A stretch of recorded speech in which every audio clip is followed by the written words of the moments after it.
بسم اللہ الرحمن الرحیم الحمد للہ وکفى وسلام علی عباده الذین اصطفى اما بعد فاعوذ باللہ من الشیطان الرجیم بسم اللہ الرحمن الرحیم یا ایہا الناس قد جاءتکم موعظۃ من ربکم وشفاء لما فی الصدور وہدی ورحمۃ للمؤمنین قل بفضل اللہ وبرحمتہ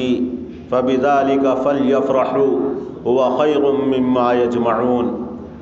وقال النبی صلی اللہ علیہ وسلم لو جعل القرآن فی إهاب ثم ألقي في النار ما احترق صدق اللہ العظیم وصدق رسولہ النبی الکریم سبحان ربک رب العزۃ عما یصفون وسلام علی المرسلین والحمد للہ رب العالمین اللہم صل علی سیدنا و مولانا محمد وعلی آل سیدنا و مولانا محمد وبارک وسلم۔ مبارکباد کا مستحق ہے یہ ادارہ دارالعلوم مالکیہ، اور قابل داد تحسین ہیں وہ حضرات کہ جن کی کاوشوں محنتوں کے نتیجے میں یہ حفاظ کرام تیار ہوئے ہیں، اور اللہ جزائے خیر اور بہترین صلہ دونوں جہاں میں عطا فرمائے ان حضرات کو کہ جن کا کسی بھی درجے میں اس مدرسے کے اندر اور یہاں کی تعلیم میں اور ان حفاظ کرام کی تیاری میں تعاون حاصل رہا ہے۔ سرکار دو عالم حضرت محمد الرسول اللہ صلی اللہ علیہ وسلم کا ایک پاک ارشاد آپ حضرات کے سامنے تلاوت کیا کہ لو جعل القرآن ثم القی فی النار ما احترق، اگر اس قرآن کریم کو کسی چمڑے کے اندر بند کر دیا جائے اور اس چمڑے کو آگ میں ڈالا جائے تو آگ اس کے اوپر اثر نہیں کرے گی۔ کیا مطلب ہے اس کا؟ شرائع حدیث نے اس کی مختلف تشریحات کی ہیں، لیکن ہم نے اس دنیا کے اندر تاریخ میں پڑھا اور تاریخ گواہ ہے، اور یہ شہادت دی ہے ان لوگوں نے جنہوں نے اپنی آنکھوں سے یہ منظر دیکھا ہے کہ یہ تو حفاظ کرام قرآن کریم کے حامل اور حافظ اور قرآن کریم کی صورتوں کو اپنے دل و دماغ میں محفوظ کرنے والے کہ اس کی برکت سے وہ جہنم کی آگ سے محفوظ رہیں گے، لیکن اس دنیا کے اندر قرآن کریم کے ادب اور احترام کرنے کی وجہ سے اللہ جل جلالہ و عم نوالہ نے ایک غیر مسلم کو بھی دنیا کی آگ سے محفوظ رکھا۔ جب یہ متحدہ ہندوستان تھا، تقسیم نہیں ہوا تھا، لاہور کے اندر دو کتب خانے تھے، ایک کتب خانے سے درسی کتابیں چھپتی تھیں اور دوسرے کتب خانے سے قرآن کریم کی طباعت ہوتی تھی۔ یہ ہندوستان تقسیم ہو گیا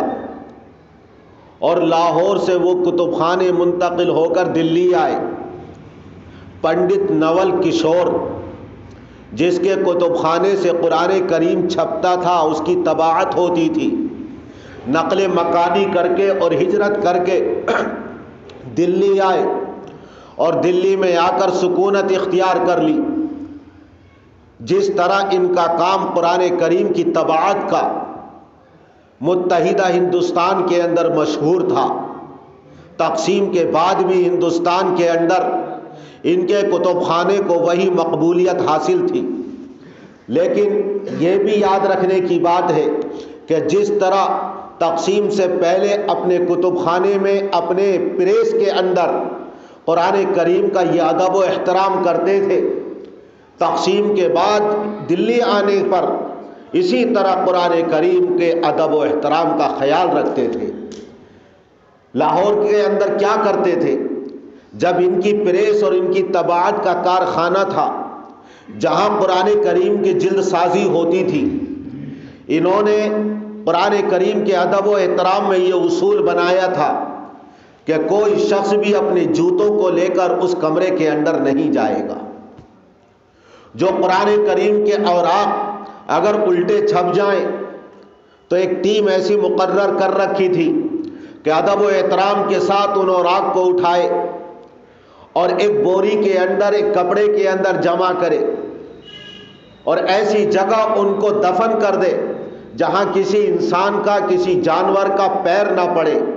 جہاں غلاظت اور ناپاکی نہ ڈالی جائے۔ ملک تقسیم ہو گیا، دلی آ گئے، یہاں بھی انہوں نے یہی کام جاری رکھا۔ نام ہے پنڈت نول کشور، عقیدے اور مذہب کے اعتبار سے ہندو دھرم سے تعلق رکھنے والے۔ یہاں آنے کے بعد پنجاب کے اعلیٰ درجے کے حفاظ انہوں نے اپنے پریس کے اندر بلائے، ان کی اعلیٰ سے اعلیٰ تنخواہیں رکھی اور یہ حکم دیا کہ جس کمرے کے اندر قرآن کریم کی جلد سازی ہوتی ہے، کوئی بھی جوتے لے کر قرآن کریم کے جلد سازی والے کمرے میں نہیں جائے گا۔ جو الٹے چھپ جائیں یا جلد سازی کے وقت قرآن کریم کے جن پنوں کو اوراق کو کاٹ دیا جائے، تمہاری ذمہ داری ہے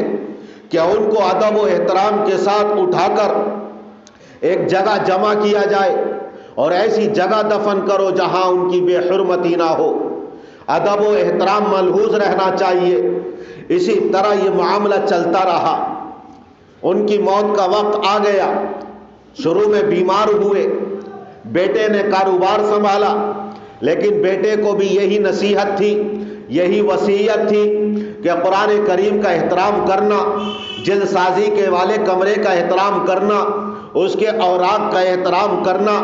حفاظ کرام جو اعلیٰ تنخواہوں پر مقرر کیے ہیں ان کا بھی خیال رکھنا، یہ وصیت کی۔ کام چلتا رہا، پیغام اجل آ گیا، ان کی مدت دنیا کی پوری ہوئی، اس دنیا سے رخصت ہو گئے، انتقال ہو گیا۔ بہت زیادہ اعزاء اقربا تھے، اتنا بڑا آدمی، یقیناً انتقال کی اور وفات کی خبر سب طرف پھیلی ہوگی۔ کتنے اعزاء اقربا، متعلقین اور دوست اور احباب اور ملنے جلنے والے تمام ان کے مرنے کے بعد گھر پر آئے، ان کی ارتھی کو تیار کر کے اٹھایا گیا اور شمشان گھاٹ لے جایا گیا، وہاں چتا تیار کی گئی، ان کی ارتھی کو اور ان کے لاشیں کو اس چتا پر رکھ دیا گیا اور اپنے دھرم کے اعتبار سے، اپنے عقیدے کے اعتبار سے، اپنی رواج اور اپنی رسم کے اعتبار سے اس چتا کے اوپر انہوں نے گھی ڈالا، کئی کنستر، کئی ٹین گھی ڈالا، اور جب آگ لگائی تو حیرت اور تعجب کی بات یہ تھی کہ کئی ٹین اور کنستر گھی ڈالنے کے باوجود ان کی چتا کو آگ نہ لگی۔ بہت کوشش کی، جیسے ہی مجمع نے اور لوگوں نے یہ دیکھا تو یہ خبر آنن فانن پورے دلی شہر کے اندر پھیلی، دور دراز مقام تک پھیلی۔ اس وقت جو دلی جامع مسجد کے امام تھے، وہ بھی امام بخاری کے نام سے مشہور تھے، انہیں جب یہ خبر پہنچی فوراً دوڑے ہوئے شمشان گھاٹ پہنچے، دیکھا کہ چتا کے اوپر ان کی ارتھی اور ان کا لاشا رکھا ہوا ہے، گھی ڈالا گیا ہے، آگ لگانے کی کوشش کر رہے ہیں، بسیار کوشش کے باوجود چتا آگ کو نہیں پکڑتی۔ امام بخاری نے کہا میں ان کے حالات، ان کے واقعات جانتا ہوں، قرآن کریم کا ادب و احترام جانتا ہوں، اگر تم یہ چند کنستر نہیں، اگر پورے ہندوستان کا بھی گھی ان کی چتا پر لا کر ڈال دو اور آگ لگاؤ تب بھی ان کی چتا کو آگ ہرگز نہیں لگے گی۔ مجمع نے پوچھا کیا بات ہے؟ بتایا وجہ یہ ہے کہ زمانے دراز سے میں ان کا معمول دیکھتا آیا ہوں، وہ کتاب مقدس جو اللہ نے انسانوں کا دستور حیات بنا کر نازل فرمائی، جو اللہ کا کلام، اللہ کی صفت اللہ کی ذات سے نکل کر آئی، جس طرح اللہ کی ذات بلند و بالا، اللہ کی صفات بھی بلند و بالا، بے نظیر، بے مثال، یہ اللہ کی ذات سے نکلے ہوئے اللہ کے کلام اور انسانیت کے لیے دستور حیات کا ہمیشہ سے اس طرح احترام کرتے ہوئے آئے ہیں کہ جلد سازی والے کمرے میں کوئی جوتے لے کر جا نہیں سکتا، نہ خود جاتے تھے نہ کسی کو جانے دیتے تھے۔ اس کے اوراق، اس کے پنے اور اس کی کترن تمام کو جمع کر کے ایک محفوظ مقام پر دفن کر دیا کرتے تھے تاکہ اس کی بے ادبی نہ ہو، اس کا تقدس پامال نہ ہو، پوری زندگی یہ معمول رہا۔ میں گارنٹی کے ساتھ کہتا ہوں کہ ان کی چتا کو آگ اس لیے نہیں لگ رہی ہے کہ پوری زندگی یہ اللہ کے کلام کا احترام کرتے ہوئے آئے، کبھی بھی آگ نہیں لگے گی۔ میرا مشورہ مانو کہ شمشان گھاٹ کے اندر ان کو دفن کر دو۔ لہذا ان کے مشورے کو قبول کیا گیا اور شمشان گھاٹ ہی کے اندر ان کو دفن۔ حضور اکرم صلی اللہ علیہ وسلم کا پاک ارشاد، لو جعل القرآن فی ایہاب ثم القی فی النار ما احترق، اگر اسے چمڑے کے اندر بند کر دیا جائے اور آگ کے حوالے کیا جائے، آگ اس کے اوپر اثر انداز نہیں ہوگی۔ ایک غیر مسلم جب قرآن کے ادب و احترام کی وجہ سے اس دنیا کی آگ سے محفوظ ہے تو اس سے اندازہ لگا سکتے ہو حبیب رب کائنات صادق اور مصدوق حضرت محمد رسول اللہ صلی اللہ علیہ وسلم کا فرمان یقیناً حفاظ کرام کے اوپر پورے طور پر صادق آئے گا کہ جنہوں نے قرآن کریم کو اپنے سینے میں محفوظ کر لیا، جہنم کی آگ ان کو ہرگز نہیں جلائے گی۔ مطلب کیا ہے؟ چمڑے کے اندر بند کر دیا جائے، یہ ہمارا جسم گوشت پوست اور ہڈیوں کے ڈھانچے کا بنا ہوا ہے۔ اللہ نے ہڈیوں کے اوپر گوشت چڑھایا، گوشت کے اوپر چمڑا چڑھایا، گویا کہ یہ کھال، یہ چمڑا ہے، عربی میں اس کو احاب کہتے ہیں۔ اسی جسم کے اندر، سینے کے اندر اللہ نے ایک دل رکھا ہے۔ حافظ قرآن اس دل کے اندر اپنے قرآن کریم کو محفوظ کر لیتا ہے۔ جس حافظ قرآن نے اپنے سینے میں قرآن کریم کو محفوظ کر لیا، یہ ایسا ہے جیسے چمڑے کے اندر قرآن کریم کو رکھ دیا گیا۔ اب جو قرآن کریم چمڑے کے اندر رکھ دیا گیا،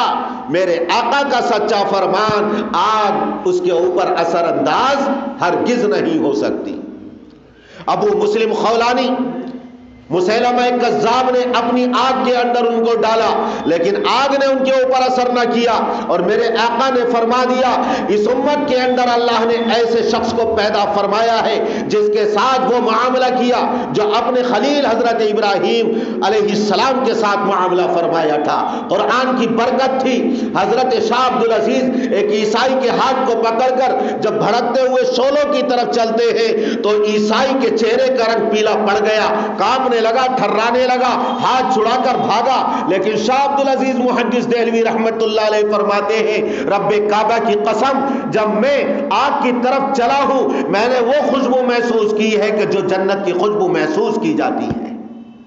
یہ قرآن کریم کی برکت ہے۔ لو جعل القرآن فی ایہاب ثم القی فی النار ما احترق، اگر اس کو چمڑے کے اندر بند کر دیا جائے، یعنی کوئی اللہ کا بندہ اپنے سینے میں محفوظ کر لے، گویا کہ چمڑے کے اندر بند کر دیا گیا، اس کے حلال کو حلال سمجھا، اس کے حرام کو حرام سمجھا، اللہ تعالیٰ کی طرف سے یہ اعزاز عطا فرمایا جائے گا کہ میدان محشر کے اندر اس کے اوپر آگ اثر انداز نہ ہوگی، اور اس کو حق دیا جائے گا کہ وہ لوگ جو اس کے خاندان والے ہیں جن کے لیے جہنم کا پروانہ کاٹا جا چکا ہے، 10 ایسے آدمی، ان کی شفاعت کا حق اس کو دیا جائے گا۔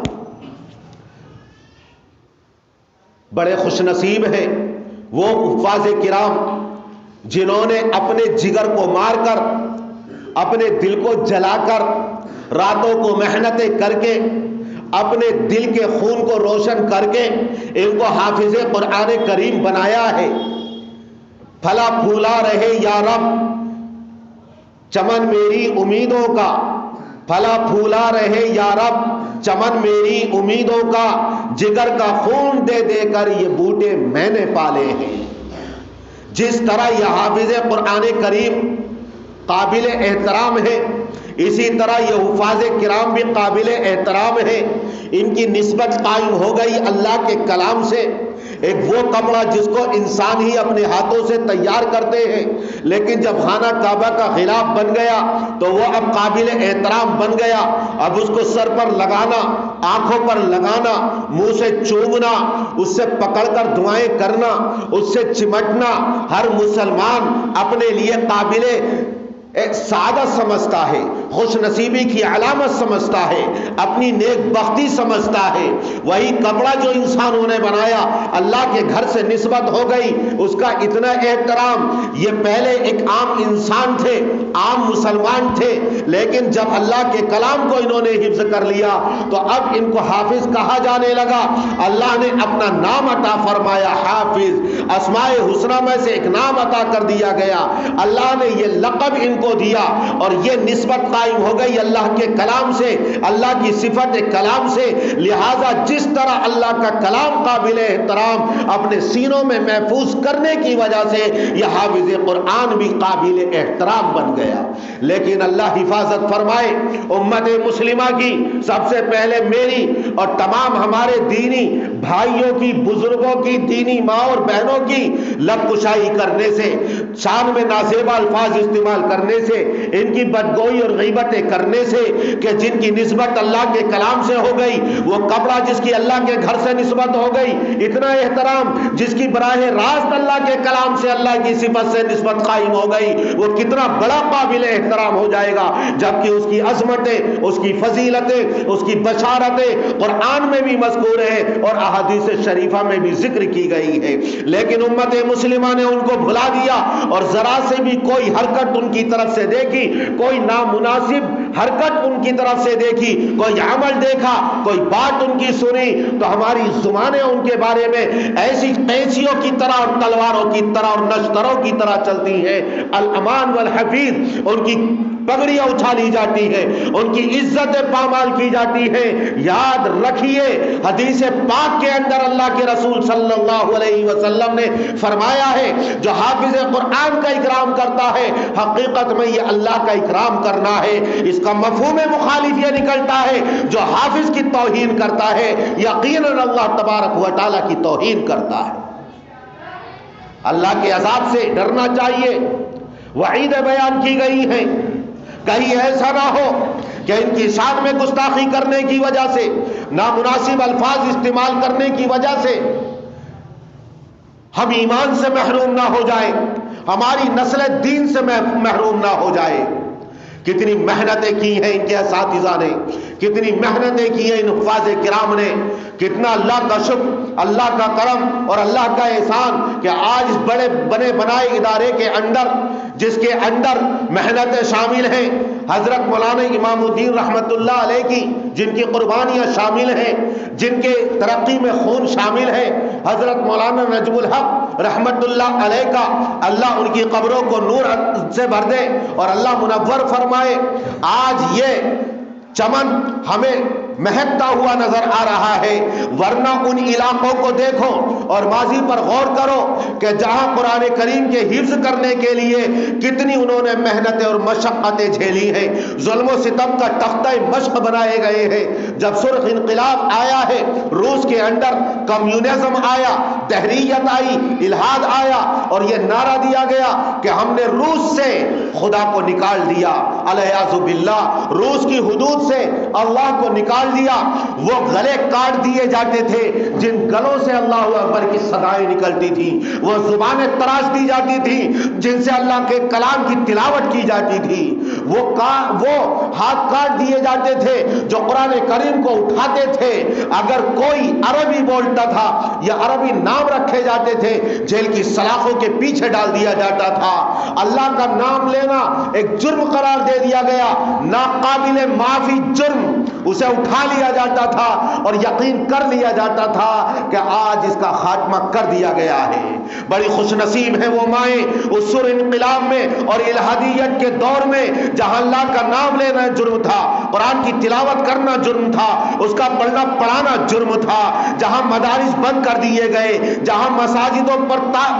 پر تالے لگا دیے گئے، جہاں علماء اور حفاظ کو تختہ دار پر چڑھا دیا گیا، جہاں مسلمانوں کا بے شمار عدل عام کیا گیا، لیکن وہاں ایسی دینی اسلامی مائیں زندہ تھیں جن کے دلوں کے اندر اسلامی جذبات تھے، ایمانی جذبات تھے۔ وہ یہ چاہتی تھی ہماری زندگی کی شمع گل ہو جائے، ہم مر جائیں، شہید کر دیے جائیں، یہ تو گوارا ہے، لیکن اسلام کا چراغ گل ہو جائے ہم یہ کبھی گوارا نہیں کر سکتے۔ اپنے بیٹوں کو، اپنے لخت جگر کو، اپنے جگر پاشوں کو حفاظ کے، صوفیوں کے، ملاؤں کے حوالے کر دیا کرتے تھے۔ وہ ان کو لے جاتے تھے جنگلوں میں، صحراؤں میں، پہاڑوں کی غاروں میں، گپھاؤں میں، اور وہاں جا کر ایک زمانے تک ان کو قرآن کریم سینہ بسینہ زبانی طور پر سکھاتے تھے، حفظ کراتے تھے۔ ایک لمبا زمانہ گزر جاتا تھا، وہ اپنے والدین کی دید سے محروم، یہ ماں باپ اپنے اولاد کے چہرہ دیکھنے سے محروم۔ کیا گزرتی ہوگی اس ماں کے دل پر، اس ممتا پر، جس نے صرف قرآن کریم کی حفاظت کے لیے اپنے بیٹوں کو علماء کے، حفاظ کے، صوفیاء کرام کے حوالے کر دیا۔ ایک زمانے تک ان غاروں کے اندر، ان صحراؤں اور جنگلوں کے اندر وہ قرآن کریم کو پڑھتے پڑھاتے، اور اس وقت واپس آتے تھے چھپتے چھپاتے جب قرآن کریم کو پورے طور پر حفظ کر لیا کرتے تھے۔ کیسا زمانہ تھا اور کیسے حالات گزرے ہیں۔ آج اللہ نے یہ نعمت عطا فرمائی ہے، کوئی محنت نہیں، کوئی مشقت نہیں، کوئی ظلم و ستم نہیں۔ آج ہم قدر کریں ان اساتذہ کرام کی، قدر کریں ان علماء کرام کی، قدر کریں ان حفاظ کرام کی۔ آج ہم نعمت سمجھیں ان مدارس کو، آج ہم اللہ کا احسان عظیم سمجھیں ان مساجد کو۔ اگر ہم نے قدر نہ کی اللہ کی ان نعمتوں کی تو اس دن سے ڈرنا چاہیے جو دن روس کے اوپر گزر چکا ہے اور جو حالات روس کے اوپر آ چکے ہیں۔ اللہ ہماری حفاظت فرمائے۔ اسپین کے اوپر بھی ایک زمانہ ایسا آیا ہے کہ 500 سال تک وہاں کوئی اللہ کا نام لینے والا موجود نہ رہا۔ لاکھوں قرآن کریم کے نسخے چوراہوں پر لا کر جلا دیے جاتے تھے، اور مسلمان مائیں اور بہنیں تڑپتی تھیں، خون کے آنسو بہاتی تھیں، لیکن مجبور تھیں، کچھ نہیں کر سکتی تھیں۔ ان کے دل اور جگر کا خون آنکھوں سے آنسو بن کر ٹپکتا تھا۔ قرآن کریم کے نسخے جلتے ہوئے جب دیکھتے تھے ان کے جذبات مدھم پڑ جاتے تھے، ان کا ایمان لیکن تیز ہو جاتا تھا کہ ہمیں قرآن کی حفاظت کرنی ہے۔ ایمان وہاں جرم تھا، عیسائیت کی تبلیغ تھی، صلیب کو اختیار کرو، عیسائیت کو اختیار کرو، 3 خداؤں کو مانو۔ تمام اسلامی ہمارے ذخیرے جلا دیے گئے، چوراہوں پر لا لا کر کئی سال تک قرآن کریم اور ہماری نادر کتابیں کے نسخے کتب خانوں سے لائبریریوں سے لا کر جمع کیے جاتے تھے، اور ان کو تمام مسلمانوں کے درمیان جلا کر راکھ کا ایک ڈھیر بنا دیا جاتا تھا۔ ایک ایسا خفیہ محکمہ تھا جاسوسی کا کہ کوئی بھی باپ کے خلاف، باپ اولاد کے خلاف، شوہر بیوی کے خلاف، بیوی شوہر کے خلاف مخبری کر سکتی تھی۔ کوئی وکیل کھڑا نہیں ہو سکتا تھا، کوئی پرسان حال نہیں تھا، اس کو تحت دار پر چڑھا دیا جاتا تھا۔ جس کے بارے میں خبر مل گئی کہ یہ مسلمان ہے، یہ چھپ چھپ کر نمازیں پڑھتا ہے، اس کا اسلامی نام ہے، کیسے حالات آئے ہیں۔ اللہ اس ہندوستان کے اور تمام اسلامی ممالک کی ان حالات سے حفاظت فرمائے، اور قیامت تک ہماری نسلوں میں ایمان کو، اسلام کو، قرآن کو زندہ رکھے۔ وہاں ایک شخص گھر میں رہتا ہے، کسی کو پتا نہیں کہ یہ مسلمان ہے، اس کا ایک چھوٹا بچہ ہے۔ حالات ایسے بنا دیے گئے، یا تو عیسائیت قبول کرنی پڑے گی ورنہ سولی پر چڑھا دیا جائے گا، یا ملک سے ہجرت کر کے چلے جاؤ، افریقہ یا امریکہ یا مراکش یا مغرب اقصی، جہاں چاہو۔ اسپین اور اندلس میں کسی مسلمان کے لیے، اللہ کا نام لینے والے کے لیے، قرآن پڑھنے والے کے لیے کوئی جگہ نہیں ہے۔ وہ اللہ کا بندہ، اس کا ایک کمرہ تھا، اس کی ایک بیوی بھی تھی، ایک بھائی تھا، ایک چھوٹا معصوم بچہ تھا۔ وہ بچہ یہ دیکھتا تھا کہ میرے والدین اس کمرے کے اندر جاتے ہیں اور کسی کو جانے نہیں دیتے، دیر تک اس میں رہتے ہیں، جب نکلتے ہیں تو ان کی آنکھوں سے آنسو جاری ہیں، چہرہ سرخ ہوتا ہے، مزمحل ہے، پزمردہ ہے، ایسا لگتا ہے کہ کسی نے بڑا مارا ہے، بڑا پیٹا ہے، بڑی تکلیف کے اندر ہے۔ یہ میں منظر دیکھتا تھا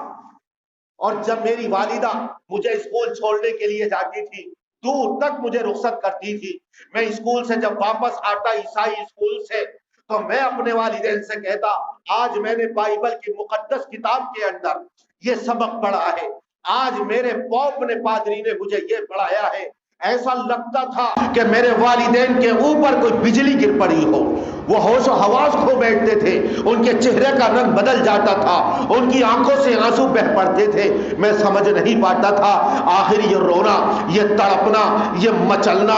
یہ رنج، یہ غم آخر کس لیے ہے؟ میری والدہ اسکول بھی پہنچانے جا رہی ہے، پھر وہی ہمارے والدین کا یہ عمل ہے، لیکن ذرا میں شعور کو پہنچا تو میرے والد صاحب نے کہا بیٹا میں ایک راز ہے جو تم کو بتانا چاہتا ہوں، لیکن وعدہ کرو کسی سے بتاؤ گے نہیں، اظہار نہیں کرو گے، اگر تم نے اظہار کر دیا تو سمجھو وہی میری موت کا وقت ہوگا، مجھے تختہ دار پر چڑھا دیا جائے گا، مجھے قتل کر دیا جائے گا، بلکہ مجھے زندہ جلایا جائے گا، میرے گوشت کو ہڈیوں سے کھرچ کر گوشت کو درندوں کو کھلا دیا جائے گا اور ہڈیوں کو جلا کر راکھ بنا دیا جائے گا۔ ایسی سخت سزائیں دی جاتی تھیں اسپین اور اندلس کے اندر عیسائیوں کی طرف سے۔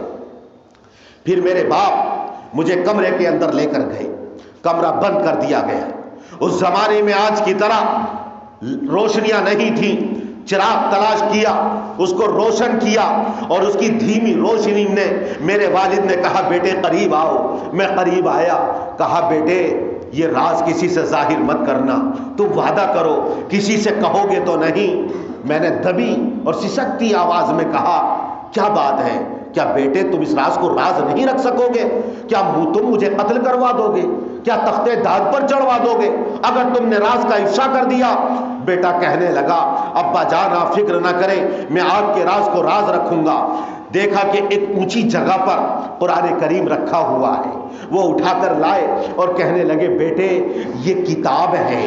وہ لڑکا کہتا ہے کیونکہ عیسائی اسکول میں پڑھ رہا تھا، کہنے لگا یہ بائبل ہے؟ کہا نہیں بیٹا یہ بائبل نہیں ہے، وہ عیسائیوں کی کتاب ہے جس کے اندر تحریف کر دی گئی ہے۔ کہ ابا جان کون سی کتاب ہے؟ ہم تو بائبل ہی پڑھتے ہیں جو اللہ نے اپنے بیٹے یسوع کو عطا فرمائی۔ باپ کہنے لگا بیٹے یہی تو بتانا چاہتا ہوں، وہ اللہ لم یلد ولم یولد ہے، اس کا کوئی باپ نہیں، اس کی کوئی اولاد نہیں، اس کا کوئی بیٹا نہیں، یہ کتاب اللہ نے اپنے آخری نبی کو عطا فرمائی ہے، رحمت للعالمین کو عطا فرمائی ہے، تمام انسانیت کے لیے عطا فرمائی ہے، یہ آخری کتاب ہے، دستور حیات ہے، اس کو قرآن کریم کہتے ہیں۔ اور اسی قرآن کریم کے اوپر پابندی لگا دی گئی ہے، اگر یہ پتہ چل گیا کہ ہمارے گھر میں قرآن ہے، ہم قرآن کو پڑھتے ہیں، پھر یہی ہوگا ہمیں قتل کر دیا جائے گا، ہمارے گوشت کو کھرچ دیا جائے گا ہڈیوں سے، اور پھر درندوں کو کھلا دیا جائے گا۔ ہمارا بیٹے خیال رکھو، اظہار مت کرنا، اسی کتاب پر تمہیں ایمان رکھنا ہے، وعدہ کرو ہم مسلمان ہیں، اللہ کے رسول کے امتی ہیں، ایک اللہ کے نام لینے والے ہیں، ایک اللہ کے پجاری اور پرستار ہیں، ہم اس کمرے میں آتے ہیں، قرآن کریم پڑھتے ہیں، نمازیں ہم ادا کرتے ہیں، قرآن کریم کی تلاوت کرتے ہیں، اپنے ایمان کی سلامتی کی دعائیں کرتے ہیں، اور جب ہم کمرے سے نکلتے ہیں تو بیٹے تمہاری فکر میں، امت مسلمہ کی فکر میں، ایمان اور اسلام کی حفاظت کی فکر میں، قرآن کریم کی حفاظت کی فکر میں نکلتے ہیں تو تڑپتے ہوئے دل کے ساتھ نکلتے ہیں، اسی رنج اور غم کا اثر ہماری طبیعتوں پر ہوتا ہے۔ اور یہ وعدہ کرو اگر ہمیں کچھ ہو گیا تو تم اپنے چچا کا میرے بھائی کا کہنا مانو گے۔ بیٹے نے وعدہ کر لیا، اور یہ باپ بیٹے کے درمیان ہو رہی ہے بات، اور باپ امتحان کے لیے کہتا ہے اپنی ماں سے بھی نہیں کہو گے، اپنے بھائی سے بھی نہیں کہو گے، کسی کو بتاؤ گے نہیں۔ باہر نکلے، دروازہ بند کر دیا گیا، اس باپ نے اپنے بھائی سے ملاقات کرائی، لڑکے کے چچا سے ملاقات کرائی،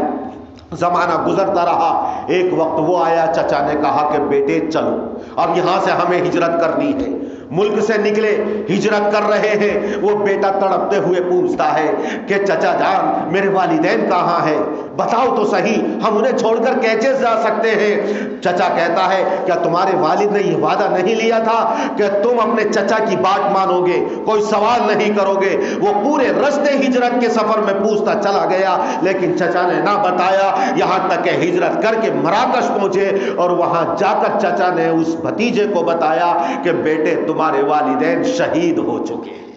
اسلام کے نام پر، قرآن کے تحفظ کے نام پر شہید ہو چکے ہیں۔ اس نے تہیہ کر لیا کہ قرآن کی خدمت کروں گا، قرآن کا حافظ بنوں گا، قرآنی علوم حاصل کروں گا، اور پھر پوری تندہی کے ساتھ، محنتوں کے ساتھ اس کے اندر لگ گیا۔ آج تاریخ محمد ابن عبد الرفیع اندلسی کے نام سے اس کو جانتی ہے، جو اپنے وقت کا نابغہ روزگار عالم بنا ہے۔ کیسے حالات آئے اس پین میں، کیسے حافظ بنے، کن نامساعد اور مخالف ماحول کے اندر وہ حافظ قرآن بنے ہیں، اپنے ایمان کی حفاظت کی ہے، دین اسلام کی حفاظت کی ہے، قرآن کریم کی تعلیمات کو حاصل کیا ہے۔ قدر کرو نعمت مترقبہ، سمجھو ان مدارس کو، مساجد کو، علماء کو، حفاظ کو اور ان حفاظ کرام کو ان کی قدر کرنی ہے، ان کی ایسی قدر کرنی ہے کہ ہمارے قول و فعل سے کوئی بھی نامناسب لفظ ان کی شان کے خلاف سرزد نہ ہو جائے۔ انشاءاللہ ادب و احترام کریں گے، مدارس اور مساجد علماء حفاظ کا ادب و احترام کریں گے تو یہ نعمت اللہ تعالی ہمیں اسی طرح عطا فرماتا رہے گا، اضافہ فرماتا رہے گا، اور اسی ادب و احترام کے نتیجے میں انشاءاللہ قیامت تک اس ہندوستان کے اندر قرآن، اسلام اور مسلمان زندہ رہیں گے۔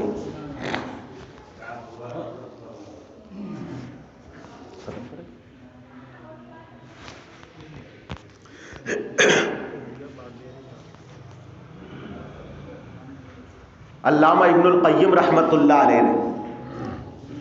اپنی کتاب کے اندر لکھا ہے، اگر کسی کی نیکیاں زیادہ ہوں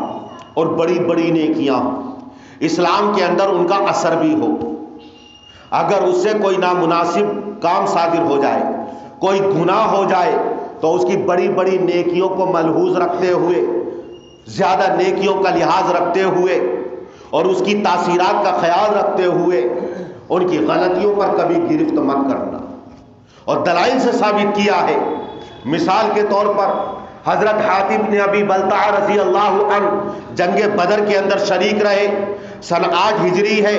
اب مکے کو فتح کرنا ہے، منصوبے بنائے جا رہے ہیں، تدبیریں اختیار کی جا رہی ہیں۔ حاتب بن ابی بلتع رضی اللہ عنہ کے گھر والے مکہ مکرمہ کے اندر ہیں، انہوں نے سوچا کہ میں یہ تدبیریں اور منصوبوں سے خبردار کر دوں تاکہ مکے والوں پر میرا احسان ہو جائے اور میرے بیوی بچوں کا وہ خیال رکھے۔ انہوں نے خط لکھا اور جاسوسی کر دی۔ اللہ نے اپنے حبیب کو وحی کے ذریعے بتا دیا، ایک عورت کے حوالے خط کیا، وہ عورت چل پڑی۔ حضور اکرم صلی اللہ علیہ وسلم نے حضرت علی کو اور ایک صحابی کو پیچھے سے روانہ کیا، ایک مقام پر اس عورت کو پکڑ لیا اور اس سے کہا وہ خط جو حضرت حاتب نے تمہیں دیا ہے دیو۔ اس نے کہا میرے پاس کوئی خط نہیں۔ کہا اگر تم نے وہ خط ہمیں نہیں دیا تو ہم تمہاری جامہ تلاشی لیں گے، برہنہ کر دیں گے۔ عورت نے اپنے بالوں سے اس خط کو نکال کر دیا اور وہ خط لے کر حضرت علی اور وہ صحابی آپ کی خدمت میں آئے۔ حضرت عمر نے جب دیکھا کہ انہوں نے جاسوسی کی ہے،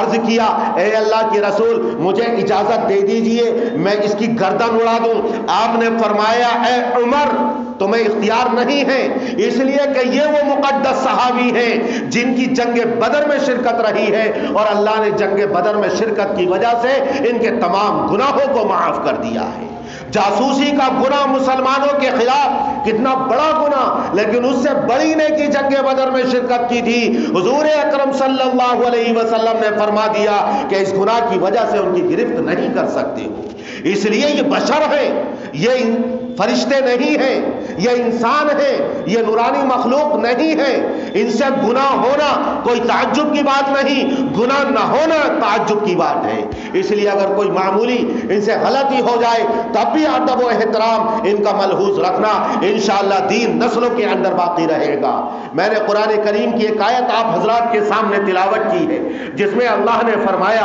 اے لوگو تمہارے پاس اللہ کی طرف سے نصیحت آئی ہے، قد جاءتکم موعظۃ من ربکم، تمہارے پروردگار کی طرف سے نصیحت آئی ہے، قد جاءتکم موعظۃ من ربکم وشفاء لما فی الصدور وہدی ورحمۃ للمؤمنین۔ 4 صفات بیان کی گئی ہیں۔ ایک موعظت نصیحت ہے، شفا ہے دلوں کے لیے، یہ ہدایت ہے، یہ رحمت ہے، اور آگے اللہ نے فرمایا قل بفضل اللہ فبذلک فلیفرحوا، اللہ کے فضل سے اور اللہ کی رحمت سے ہی خوش ہونا چاہیے، ہوا خیر مما یجمعون، یہ دولت ان تمام دنیا کی دولتوں سے بہتر ہے جو دنیا دار دنیا کی دولتوں کو جمع کرتے ہیں۔ دنیا کی کوئی دولت، کائنات کی کوئی دولت قرآن کریم کی دولت کے برابر ہو نہیں سکتی۔ اور ایک واقعہ سن لیجئے اور پھر اپنی بات کو ختم کرتا ہوں۔ حضرت سلیمان علیہ السلام کو اللہ تعالیٰ نے معجزہ عطا فرمایا، ان کی خشکی اور تری پر، ہواؤں پر، سمندروں پر حکومت عطا فرمائی۔ ایک مرتبہ عظیم الشان تخت کے اوپر جنات کے پروں کے درمیان، تمام انسانی مخلوق کے درمیان پرندے سایہ کیے ہوئے ہیں، تخت پر جلوہ افروز ہیں، اڑتے ہوئے جا رہے ہیں۔ ایک اللہ کے بندے نے زمین پر کھڑے ہوئے آسمان کی طرف نگاہ اٹھائی تو دیکھا اتنا بڑا عرش حضرت سلیمان علیہ السلام کا، اور جنات بھی کھڑے ہیں، ان کے فوجی، ان کے خادم بھی کھڑے ہیں، ان کے سپاہی کھڑے ہیں، پرندے سایہ فگن ہیں۔ اس کی زبان سے بے ساختہ نکلا سبحان اللہ، اللہ نے کتنی عظیم الشان اپنے نبی کو حکومت عطا فرمائی ہے، سلطنت عطا فرمائی ہے۔ حضرت سلیمان علیہ السلام نے ہوا کو حکم دیا تخت اتارو، زمین پر اتارا گیا، اس اللہ کے بندے کو بلایا یہاں آؤ۔ وہ ڈر گیا کہ کہیں مجھ سے کوئی غلطی تو نہیں ہو گئی ہے، کہا گھبراؤ نہیں، یہاں آؤ، تم نے کوئی غلط بات نہیں کہی، بس یہ پوچھنا چاہتا ہوں ہمارے تخت کو دیکھ کر تمہاری زبان سے کیا جملہ اور کیا کلمہ نکلا تھا؟ وہ اللہ کا بندہ کہتا ہے میری زبان سے یہ نکلا تھا سبحان اللہ، اللہ نے کیا عظیم الشان سلطنت عطا فرمائی ہے۔ حضرت سلیمان علیہ السلام نے فرمایا اے اللہ کے بندے، تیری زبان سے جو یہ سبحان اللہ نکلا ہے، سلیمان کے 1000 تخت اس ایک کلمے کا بھی مقابلہ نہیں کر سکتے۔ ہوا خیر مما یجمعون، یہ قرآن کی دولت جس میں سبحان اللہ، الحمدللہ، لا الہ الا اللہ، الحمدللہ رب العالمین، اللہ کی تسبیح، اللہ کی تحمید، اللہ کی تحلیل، اللہ کی تعریف، اللہ کی توصیف، اور اللہ کے نام، اللہ کے اسماء حسنہ، اللہ کی کرشمہ سازیاں، اللہ کی قدرت کے حیرت انگیز مناظر، اللہ کی شان کو اتنا بیان کیا گیا، اللہ کی صفات کو بیان کیا گیا۔ یہ اللہ کا کلام جو رات دن یہ حافظ قرآن پڑھتا ہے، تمام دنیا کی دولتوں کو جمع کر لو، کو تمام دولتیں اس قرآن کریم کا مقابل نہیں ہو سکتی۔ اللہ تبارک و تعالی ان کی قدردانی کرنے کی توفیق عطا فرمائے۔ وآخر دعوانا ان الحمدللہ۔